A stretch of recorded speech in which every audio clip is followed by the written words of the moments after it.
पंतप्रधान नरेंद्र मोदी कालपासून मुंबईच्या दौऱ्यावर आहेत। आजचा त्यांचा दुसरा दिवस आहे। मुंबई दौऱ्याच्या आजच्या दुसऱ्या दिवशी अनेक महत्त्वाच्या बैठका होणार आहेत। ब्रिटनचे पंतप्रधान कीर स्टारमर हे मुंबईमध्ये आहेत, त्यामुळे त्यांच्यासोबत मुंबईत मोदींची बैठक होईल। यावेळी भारत आणि ब्रिटन या दोन्ही देशांमधील गुंतवणूक, व्यापार तसंच इतर अनेक महत्त्वाच्या मुद्द्यांवर चर्चाही होईल। पंतप्रधान नरेंद्र मोदी सकाळी 10 वाजता स्टारमर यांचं स्वागत करतील। या बैठकीमध्ये भारत ब्रिटन विजन 2035 या कार्यक्रमाला गती देण्यावर भर दिला जातोय। तर दुपारी 1:15 वाजता दोन्ही पंतप्रधान मुंबईतील जिओ वर्ल्ड सेंटरमध्ये होणाऱ्या सीईओ फोरममध्ये सहभागी होतील। त्यानंतर 2:15च्या दरम्यान ते ग्लोबल फिनटेक फेस्टच्या 6व्या आवृत्तीत सहभागी होतील। प्रमुख जे आहेत त्यावेळी भाषण सुद्धा करतील।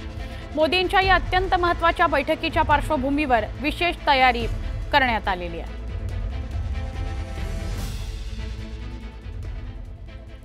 पुन्हा एकदा वेगवान